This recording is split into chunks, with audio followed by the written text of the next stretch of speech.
ఒకసారి ఇంద్రుడు రైతులు పనిచేస్తున్న తీరుపై అసంతృప్తి చెందాడు. వెంటనే నేటి నుండి మరో 12 సంవత్సరాల వరకు వర్షం కురవదు, కాబట్టి మీరు వ్యవసాయం చేయలేరు అని ప్రకటించాడు.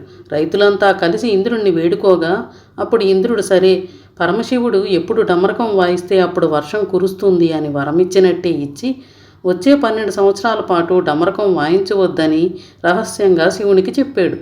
రైతులు పరమశివుడి దగ్గరికి వెళ్ళి ఎంత బతిమాలినా 12 సంవత్సరాల తర్వాత మాత్రమే డమరకం వాయిస్తానని చెప్పాడు.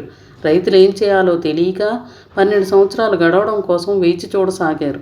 కానీ ఒక రైతు మాత్రం తోటి రైతులు వెక్కిరిస్తున్నా లెక్క చేయకుండా ప్రతి సంవత్సరం పొలం దుక్కి దున్నడం, విత్తడం, ఎరువులు వేయడం వంటి పనులు క్రమం తప్పకుండా చేస్తూనే ఉన్నాడు. 3 సంవత్సరాల తర్వాత ఎప్పట్లాగానే ఆ రైతు పంట వేశాడు.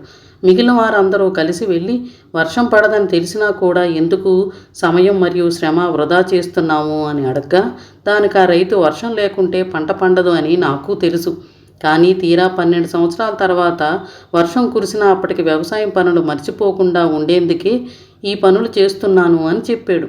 ఇదంతా విన్న పార్వతి ఆ రైతు వ్యక్తిత్వం గురించి శివునికి గొప్పగా చెప్పి, తమరు డమరకం వాయించడం మర్చిపోలేదు కదా అన్నది చమత్కారంగా. అంతట పరమశివుడు ఇదిగో చూడు అంటూ అప్రయత్నంగా డమరకం వాయించాడు. తక్షణమే వర్షం కురిసింది. దీంతో ఆ రైతు పొలంలో పంట బాగా పండగా మిగిలిన రైతులకు కడుపు మంటే మిగిలింది.